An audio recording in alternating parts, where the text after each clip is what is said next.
Assalamu alaikum. Bismillahirrahmanirrahim. Dear students, this is Computer Organization and Assembly Language for BS Computer Science 4th semester. In this lecture, we will be discussing procedure. We have started the chapter about 2 lectures ago. We have discussed calling link library or built-in procedures. We have discussed stack and its operation in this chapter, which is already also using push instruction, pop instruction, push A and push AD, pop A and pop AD. Now, in this lecture, we will be discussing how to create a procedure in assembly language, how to define a user-defined procedure, or we will discuss how to document procedure, how to make your own procedure in assembly language, how to call that procedure, how to pass argument, how to return value from that. So, the outlines of the lecture are creating a procedure, documenting a procedure, sum of procedure, example, sum of procedure, call and return instructions. We will discuss nested procedure call. We will discuss local and global levels. We will also discuss procedure parameters, flowchart symbols, and flowchart. We will use these procedures. So the first thing, creating procedures. Large problem procedure को हम create क्यों करते हैं? We divide the large problem into small problem as we have studied these things in C++. In C++, you have studied that if we have a large problem, we will divide that large problem into small sub problems. We will create a procedure or a function or a subroutine for that small problem, and then we will call these functions to solve the problem. Assembly language program, here in this assembly language program, this is the sample, the name of the function. The proc directive is used to define a procedure or create a procedure. Then will be instruction inside the procedure. At the end of the function, there will be a return function. The return keyword is used to return control from the procedure to the called place, or from where the function is called. Documenting a procedure is just to document or just to write something about the procedure, a description of all tasks accomplished by the procedure, what the procedure will do, what it will receive, what type of parameter the procedure will receive, what the procedure will return to the user, and requires portion tell what the precondition or what condition will be necessary for the function when we can call this function. If a procedure is called without its precondition having been satisfied, the procedure's creator makes no promises that it will work. तो ये बताता है कि जब आप pre condition को satisfy नहीं करेंगे और फंक्शन को कॉल करेंगे तो वो फंक्शन आपको सही रिजल्ट नहीं दे सकता, या शायद आपको सही रिजल्ट ना दे. इधर एक एग्जांपल है कि आप सम अप, मतलब एक प्रोग्राम है जो आपके लिए सम अप करता है, तो इसको आप डॉक्यूमेंट कैसे करेंगे? तो इधर और वो फंक्शन आप डिफाइन कैसे करेंगे? तो डॉक्यूमेंटेशन इसका ये है कि कैलकुलेट, कुछ कमेंट्स हम लिखेंगे, वो कमेंट्स क्या होंगे कि calculate and return the sum of 32-bit integers, receive EAX, EBX, ECX, the 3 integers may be signed or unsigned. ये 3 पैरामीटर को रिसीव करता है, वो AX में, BX में और CX में. तो मतलब इस फंक्शन को कॉल करने से पहले आप AX, BX और CX में वो वैल्यू रखेंगे, 32-bit वैल्यू. फिर ये क्या करता है? रिजल्ट को रिटर्न करता है EAX में. जो हमारा रिजल्ट होगा वो EAX में होगा. ठीक है. तो सबसे पहले AX, EAX, EBX, ECX में मेरी वैल्यूज होंगे. पहले मैं EBX को ऐड करूंगा AX में, फिर ऐड करूंगा ECX को AX में, तो तीनों वैल्यू AX में ऐड हो जाएंगे. फिर मैं रिटर्न करता हूं तो कंट्रोल मेरा जहां से कॉल हुआ है वहां पर रिटर्न होगा और AX में आप रिजल्ट को फाइंड कर सकते हैं. कॉल एंड रिटर्न इंस्ट्रक्शन जो है, जो कॉल इंस्ट्रक्शन है, इसके थ्रू हम इंस्ट्रक्शन को कॉल कर सकते हैं, और जो रिटर्न इंस्ट्रक्शन है ये जब प्रोसीजर कंप्लीट हो जाए तो ये वैल्यू को, मतलब रिजल्ट को रिटर्न करेगा जहां से ये फंक्शन कॉल हुआ है. जब हम किसी प्रोसीजर को कॉल करते हैं तो जिस प्रोसीजर से हम कॉल करते हैं तो उसकी मतलब जो नेक्स्ट एड्रेस है उसको पुश किया जाता है स्टैक में, और फिर जो जिस फंक्शन को हम कॉल करते हैं उसको एड्रेस को कॉपी किया जाता है इंस्ट्रक्शन पॉइंटर रजिस्टर में। जब हम रिटर्न इंस्ट्रक्शन को कॉल करते हैं तो ये रिटर्न फ्रॉम प्रोसीजर, तो ये जहां से कॉल हुआ था वहां से उस इंस्ट्रक्शन को पॉप करके इंस्ट्रक्शन पॉइंटर रजिस्टर में रखता है। मिसाल के तौर पर ये मेरे पास एक प्रोग्राम है, इस प्रोग्राम में जो इंस्ट्रक्शन अभी एग्जीक्यूट हो रहा है वो है इंस्ट्रक्शन नंबर 20 पे। मैं माई सब को कॉल कर रहा हूँ, माई फंक्शन को जब मैं कॉल कर रहा हूँ तो इसके बाद इस इंस्ट्रक्शन का नंबर है। अब मैं चूंकि एक और फंक्शन को कॉल कर रहा हूँ तो ये इंस्ट्रक्शन पुश हो जाएगा स्टैक में, ठीक है। ये इंस्ट्रक्शन पुश हो जाएगा स्टैक में, इमीडिएट कॉल इंस्ट्रक्शन जो 25 है ये स्टैक में चला जाएगा, और मेरा कंट्रोल जो है अब ये एड्रेस जो है 40 ये आ जाएगा इंस्ट्रक्शन पॉइंटर रजिस्टर में। इंस्ट्रक्शन पॉइंटर रजिस्टर अब पॉइंट कर रहा है इस इंस्ट्रक्शन को, तो ये इंस्ट्रक्शन एग्जीक्यूट होगा, इसके बाद ये होगा, ये होगा, ये होगा, एंड में रिटर्न होगा। तो रिटर्न का मतलब ये है कि अब कंट्रोल वापस यहाँ पर आ जाएगा, और ये जो इंस्ट्रक्शन है ये स्टैक से पॉप होके इंस्ट्रक्शन पॉइंटर रजिस्टर में आ जाएगा। तो कॉल एंड रिटर्न में जब हम लेट सपोज ये एड्रेस जो है ये स्टैक पॉइंटर में स्टैक में चला गया था, तो और ये जो 40 एड्रेस है ये आ गया था 40 वाला, ये 0040 वाला एड्रेस जो था ये आ गया था इंस्ट्रक्शन पॉइंटर रजिस्टर में। अब जब ये कंप्लीट हो जाएगा, तो जब कंप्लीट हो जाएगी, जब वो फंक्शन कंप्लीट हो जाए तो ये जो स्टैक पॉइंटर जिस इंस्ट्रक्शन को पॉइंट कर रहा है स्टैक में, तो वो आ जाएगा इंस्ट्रक्शन पॉइंटर रजिस्टर में।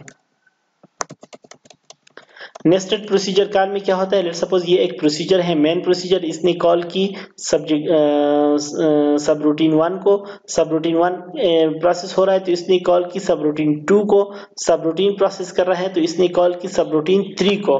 तो जब ये फंक्शन कंप्लीट होगा तो ये रिटर्न होगा सब रूटीन 3 को, सॉरी सब रूटीन 2 को। सब रूटीन 2 जब कंप्लीट होगा तो ये रिटर्न करेगा सब रूटीन 1 को। सब रूटीन 1 जब कंप्लीट होगा तो ये रिटर्न होगा मेन फंक्शन को। तो इस तरह ये जब सब रूटीन 2 किसी और फंक्शन को कॉल करता है तो सब रूटीन 2 क्या हो जाता है, स्टैक में पुश हो जाता है। जब ये कंप्लीट हो जाए तो सब रूटीन 2 जो है वो स्टैक से पॉप होगा और वो कंप्लीट होगा। जब ये कंप्लीट होगा तो ये रिटर्न करेगा सब रूटीन 1 को। सब रूटीन 1 जो है फिर स्टैक से पॉप होके कंप्लीट होगा और वो रिटर्न करेगा मेन फंक्शन को। तो फिर मेन फंक्शन जो है वो अपना काम कंप्लीट करेगा। इसको कहते हैं नेस्टेड प्रोसीजर कॉल। एक प्रोसीजर से हम दूसरी प्रोसीजर को कॉल करते हैं और दूसरी से तीसरी को कॉल करते हैं। लोकल एंड ग्लोबल लेवल क्या होता है, जब हम लेबल्स यूज करते हैं तो लेबल जो है जब वो लेबल पहले से डिफाइन हो तो उसको ग्लोबल लेवल कहते हैं।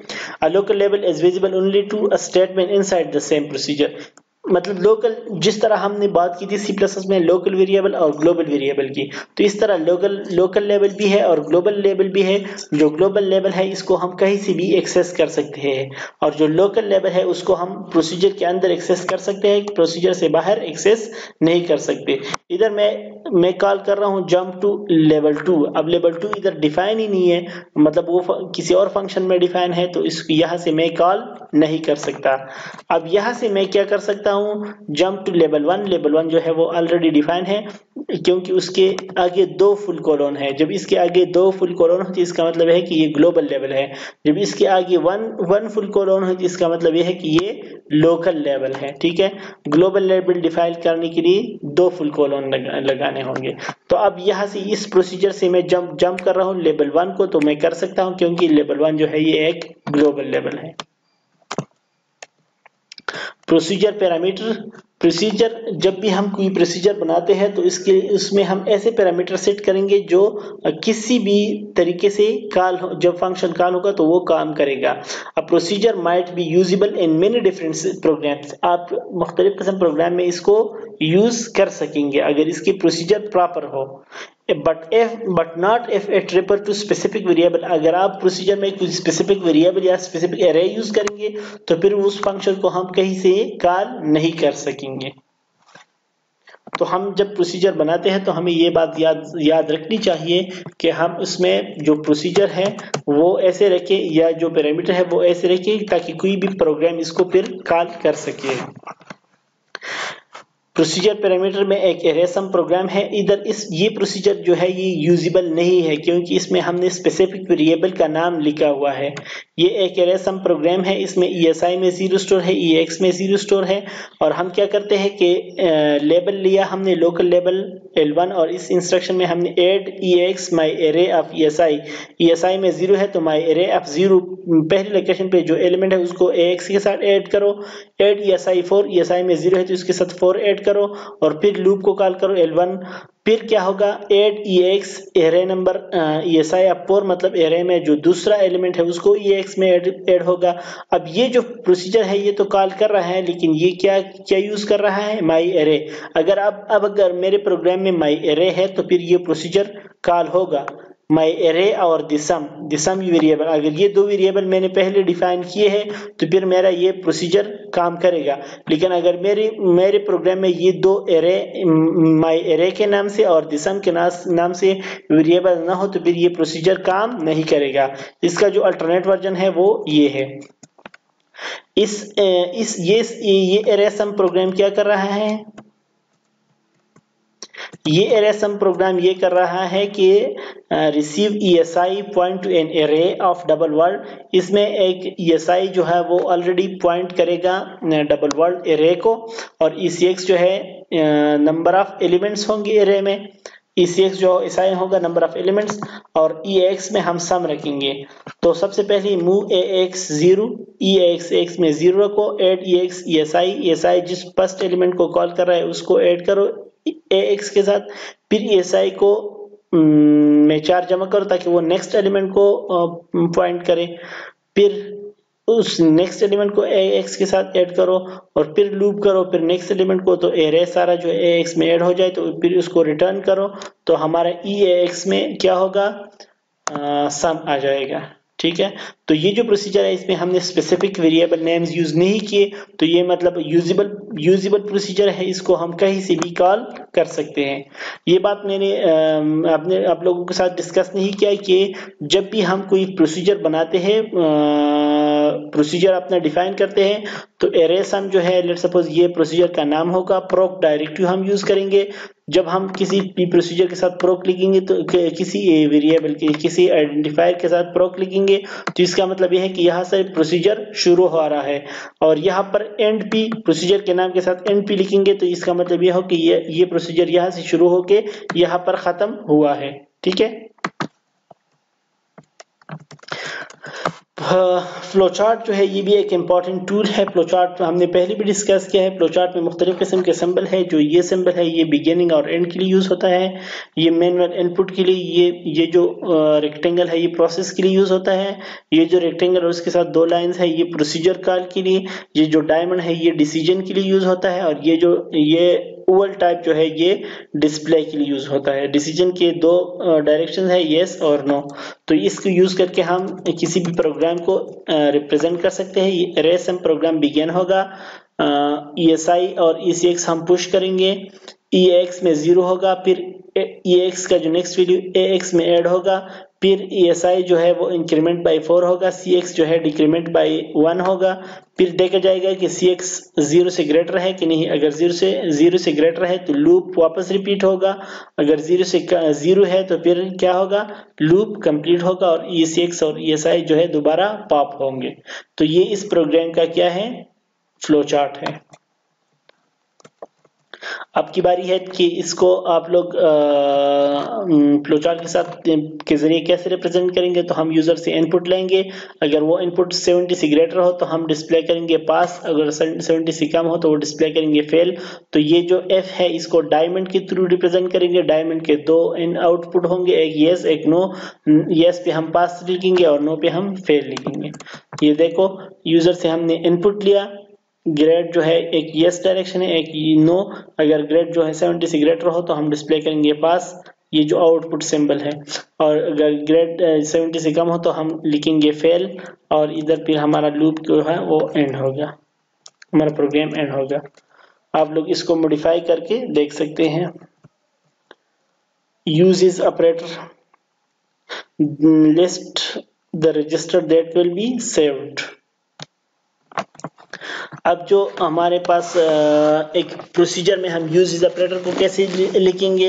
यूज इज ऑपरेटर को यूज करने का तरीका यह है कि हम एरे हमारे पास जो एरे सम प्रोसीजर है इसमें हम लिख रहे हैं कि यूज इज ESI और ECX। इसका मतलब यह है कि ये दो रजिस्टर क्या होंगे, ये सेव होंगे इसकी जो वैल्यू है वो हम सेव करेंगे।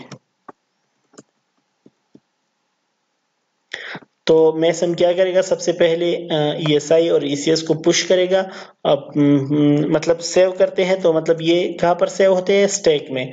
मतलब इसकी जो ओरिजिनल वैल्यू होगी वो स्टैक में पुश होगी और जब प्रोग्राम में हम इसको यूज करेंगे तो एंड में फिर ये स्टैक से वापस ESI और ECX की वैल्यू को वापस लोड करेगा ताकि वो वैल्यूज जाया ना हो। तो स्टैक मेसन क्या करेगा, पहले इन दोनों वैल्यूज को पुश करेगा स्टैक में और फंक्शन के एंड में फिर क्या करेगा, इन दोनों वैल्यूज को पॉप करेगा रिटर्न करने से पहले। तो इसकी ओरिजिनल वैल्यू अपनी जगह बाकी रह जाएगी। When to push a register हम पुश कब करते हैं, जब हम पुश तब करते हैं जब हम इसकी वैल्यू को सेव करना चाहते हैं ताकि इसकी ओरिजिनल वैल्यू डिस्टर्ब ना हो। लेट सपोज EAX में कुछ वैल्यू है और हम EAX को अपने प्रोग्राम में यूज करते हैं, तो पहले हम EAX की वैल्यू को पुश करेंगे, EAX को फिर हम अपने प्रोग्राम में यूज करेंगे और एंड में EAX की वैल्यू को हम पॉप करेंगे तो इसकी ओरिजिनल वैल्यू जो है वो आ जाएगी। Program designing using procedure. तो प्रोसीजर को यूज करके हम प्रोग्राम कैसे डिजाइन करते हैं, तो टॉप डाउन अप्रोच यूज करते हैं। Design your programme before starting से पहले हम अपना प्रोग्राम क्या करते हैं, डिजाइन करते हैं। लार्ज प्रॉब्लम जो है उसको स्मॉल प्रॉब्लम में कन्वर्ट करते हैं। फिर स्ट्रक्चर बेस पे हम क्या करते हैं, प्रोसीजर्स को कॉल करते हैं। तो इस तरह हमारा जो मतलब बिग प्रॉब्लम है उसको मतलब स्मॉल पोर्शन कोड के थ्रू हम आसानी से हल कर सकते हैं। इंटीजर समेशन प्रोग्राम है, तो सबसे पहले हम डिस्क्रिप्शन लिखेंगे। Write a program that prompt the user for multiple 32 bit integer. एक ऐसा प्रोग्राम जो यूजर से मुख्तलिफ वैल्यूज लेगा, फिर उसको एरे में स्टोर करेगा, फिर सारे वैल्यूज का सम कैलकुलेट करेगा और फिर हमें रिजल्ट डिस्प्ले करेगा। तो सबसे पहले prompt user for multiple integer, user से हम इंटीजर लेंगे, फिर कैलकुलेट करेंगे द सम और फिर सम को डिस्प्ले करेंगे। प्रोग्राम इसका इस तरह होगा। सबसे पहले SCR clear screen, prompt for integer लें यूजर से, right string, read integer. Right string मतलब डिस्प्ले स्ट्रिंग, वो स्ट्रिंग हम लिखेंगे कि मतलब राइट स्ट्रिंग में क्या होगा कि इनपुट एन इंटीजर, फिर रीड इंटीजर क्या करेगा, यूजर से इंटीजर लेगा, फिर उसको एरे में रखेगा। एरे सम क्या करेगा, एक फंक्शन होगा जो इस एरे को सम करेगा, फिर वो डिस्प्ले करेगा। डिस्प्ले सम क्या करेगा, हमें रिजल्ट डिस्प्ले करेगा। तो राइट स्ट्रिंग एक मैसेज डिस्प्ले करेगा और राइट इंटीजर हमें वो रिजल्ट वाला इंटीजर देगा। तो इस तरह एंटर असाइंड ये एक मैसेज है, राइट स्ट्रिंग हमें ये मैसेज डिस्प्ले करता है। तो हम एक इंटीजर एंटर करते हैं तो रीड इस इंटीजर को रीड करेगा, फिर हमें एक और मैसेज डिस्प्ले होगा, फिर हम एक और इंटीजर एंटर करेंगे, फिर एक और मैसेज डिस्प्ले होगा तो एक और इंटीजर एंटर करेंगे, फिर इसका सम जो है 431 हमें स्क्रीन पर डिस्प्ले हो जाएगा। तो ये है हमारा असेंबली लैंग्वेज में प्रोसीजर को डिफाइन करने का तरीक़ाकार। ये बहुत ज़्यादा सिंपल है, आप लोग बुक में इसको पढ़ें और आप लोगों को जो भी प्रॉब्लम हो तो आप मुझसे पूछ सकते हैं। ठीक है, थैंक यू सो मच।